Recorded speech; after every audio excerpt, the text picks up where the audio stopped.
In 1713, Prussia was a sterile stretch of dirt bordered by the most aggressive military powers in Europe. As a state, it lacked contiguous territory. The realm was highly fragmented, composed of disconnected landmasses separated by rival nations. Geographically, it possessed no natural defensive borders. There were no formidable mountain ranges or deep rivers to block a sudden invasion from France, Austria, or Russia.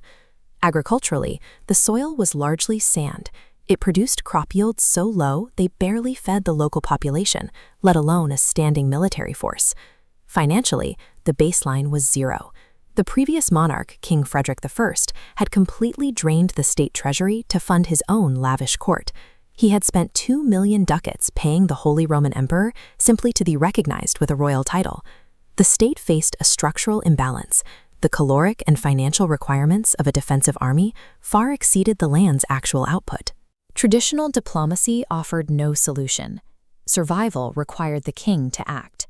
He had to re-engineer the state's internal mechanics to extract every possible ounce of utility from its few remaining resources.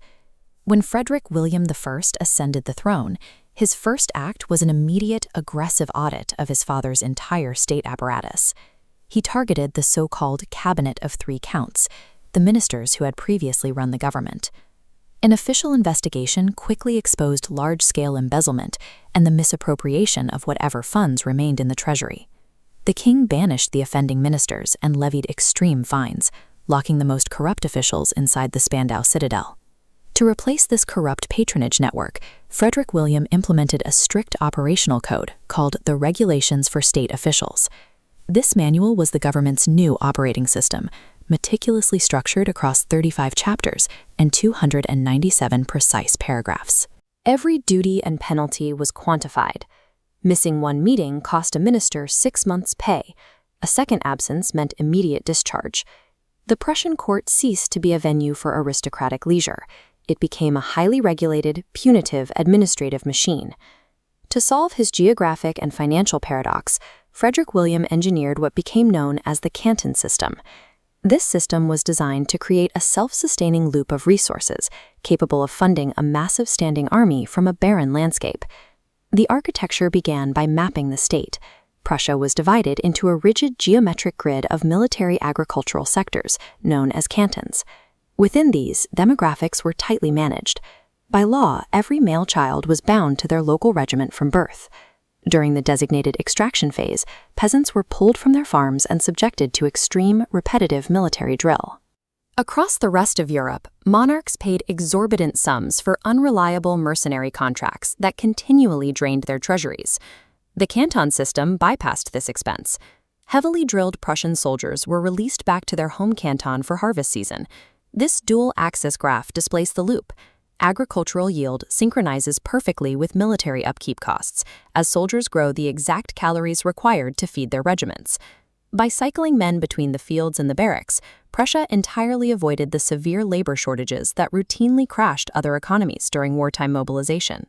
The Canton System standardized the life cycle of its citizens, merging agrarian output and military readiness into a single optimized engine. This ruthless optimization extended to foreign policy. In the 18th century, European powers obsessed over acquiring overseas colonies as status symbols. Frederick William had inherited the Brandenburg Africa Company, which held a royal charter to operate on the West African coast.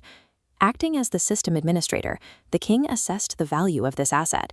He determined that maintaining an overseas navy drained capital without providing security on the European continent. In 1717, he unilaterally revoked the company's charter. He sold the Brandenburg Gold Coast entirely to the Dutch West India Company. Every ducat from the sale was redirected exclusively into expanding the domestic military agricultural machine. To increase agrarian inputs, he launched a parallel initiative to repopulate the eastern territories that had been hollowed out by plague in 1709. Under this directive, Prussian commissioners facilitated the migration of 20,000 Salzburg Protestants to fill and farm the empty acreage.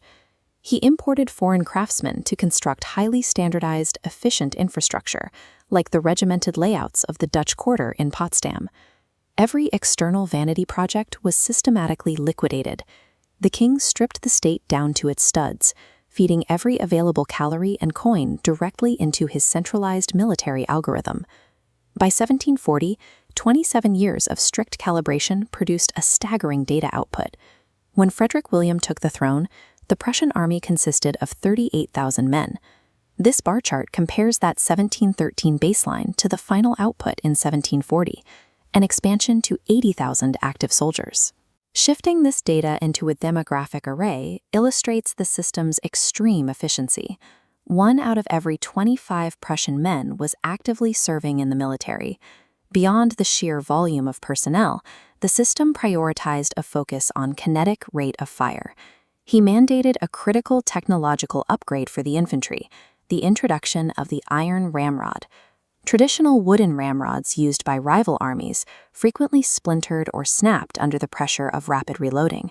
The iron ramrod, combined with unrelenting daily drill, resulted in a guaranteed mechanical output, a firing rate of exactly 3 rounds per minute. By subordinating the farmer to the needs of the regiment, the Canton System turned the Prussian infantry into a series of interchangeable firing platforms, operating with the synchronized precision of a single machine. This leads to the ultimate historical irony of the soldier king. Despite building the most formidable and hyper-optimized military apparatus in Europe, he practically never deployed it in warfare. He operated entirely as a systems administrator, spending his 27-year reign obsessively calibrating the machinery of the state. In 1740, Frederick William died, transferring control of this vast apparatus to his son, Frederick II. The vulnerable, fragmented wasteland inherited in 1713 had been replaced by a secured, entrenched network on the European grid. The Canton System provided Frederick II with the exact kinetic tools required to immediately march on the Austrian Empire. Frederick William I successfully engineered a bankrupt swamp into a perfectly coiled spring of state violence, waiting entirely for his successor to pull the trigger.